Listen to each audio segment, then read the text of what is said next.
আজকে আমার নিবেদনে কবি পূর্ণেন্দু পত্রীর লেখা কথোপকথন পর্বের ১৯ সংখ্যক কবিতাটি।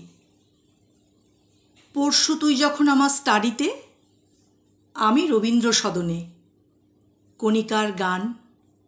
অনেক দিন পরে ধূপ দ্বীপের মতো একটা সন্ধে, গানের প্রদর্শনী, সুরে আঁকা ছবি, ছবির গায়ে মেঘের আসা যাওয়া। কিন্তু জিজ্ঞেস কর কি কি গান, জানি না। গান কই? আমি তো শুনেছি বাঁশি অন্তরিক্ষ থেকে নেমে গিয়ে আর এক অন্তরিক্ষে। যে শূন্যতা নিয়ে এসেছিল পেয়ে গেল বিভাসের রাজমুকুট। যে বেদনায় ছিল সে পুরবীর সোনার সিংহাসন। সেখানে পারাপার অগম, সেখানে নদীকেই নৌকো বানিয়ে দিল সে। কিন্তু এসব তো মনে হয়েছে পরে।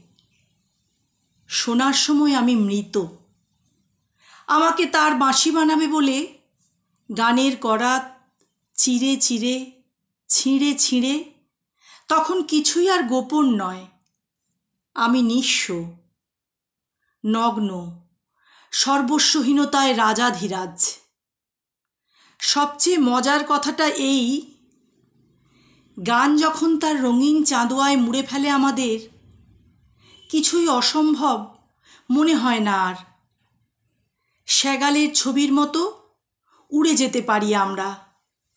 জানলার ফাঁক দিয়ে রোহিণী নক্ষত্রের নীল উদ্যানেই হয়তো আমাদের সবচেয়ে প্রিয় বিছানা, হয়তোবা সূর্যের ভিতরে যে ২১ তলা আলোর হসপিটাল, সেইখানেই সমস্ত কান্নার আরোগ্য। গানের সময় আমাদের পিঠে দেবদূতের ডানা।